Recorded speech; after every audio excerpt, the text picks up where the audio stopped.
mon métier consiste à faire aimer les mathématiques au lycée et au-delà du lycée. Je suis professeure en seconde, première et BTS, première année, deuxième année, donc post-bac.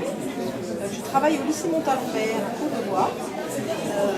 Un certain nombre d'élèves d'ici viennent au lycée Montalembert en seconde. Nous avons 10 classes de seconde. J'essaye de donner aux élèves le goût des mathématiques. Je les prends là où ils sont quand ils arrivent, avec des niveaux très différents, et je les amène le plus haut possible. Certains feront une première S ou feront des mathématiques à haute dose, d'autres abandonneront les mathématiques à la fin de la classe de seconde. Ils se disent qu'en première L, il n'y a plus de mathématiques.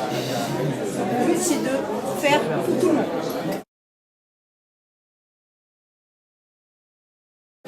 Parce que quand j'étais en troisième, j'avais décidé d'être professeur. Je voulais être professeur de biologie. J'ai enseigné la biologie et les mathématiques, mais je me suis rendu compte qu'en biologie, je faisais dormir les élèves, donc c'était pas vraiment ma vocation. de toi? En revanche, en mathématiques, j'avais de très très bons résultats. J'arrivais à intéresser même les élèves les plus réfractaires. J'ai une licence de sciences naturelles, donc sciences de la vie et de la terre, avec une option enseignement. Je l'ai obtenue à la faculté d'Orsay à Paris 11 et je suis rentrée dans...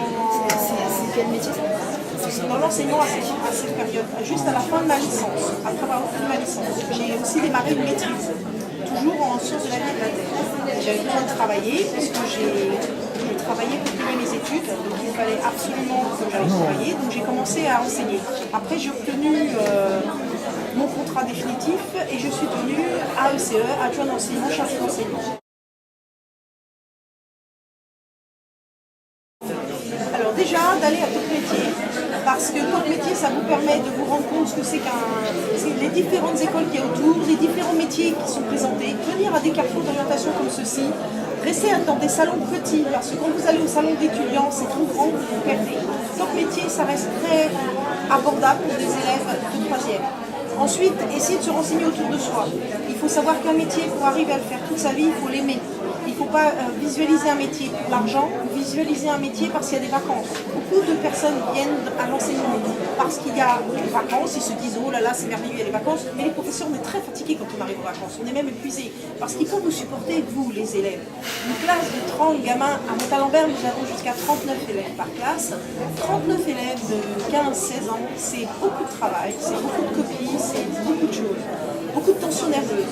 Donc, il faut l'aimer ce métier. Si vous choisissez un métier, il faut l'aimer. J'aurais pu faire autre chose. J'ai des amis qui travaillent dans les assurances, parce qu'en ayant fait des mathématiques et de la biologie, je travaille dans les assurances, je travaille dans les banques. Il faut savoir que dans ces conditions-là, ça ne m'aurait pas correspondu, ça ne m'aurait pas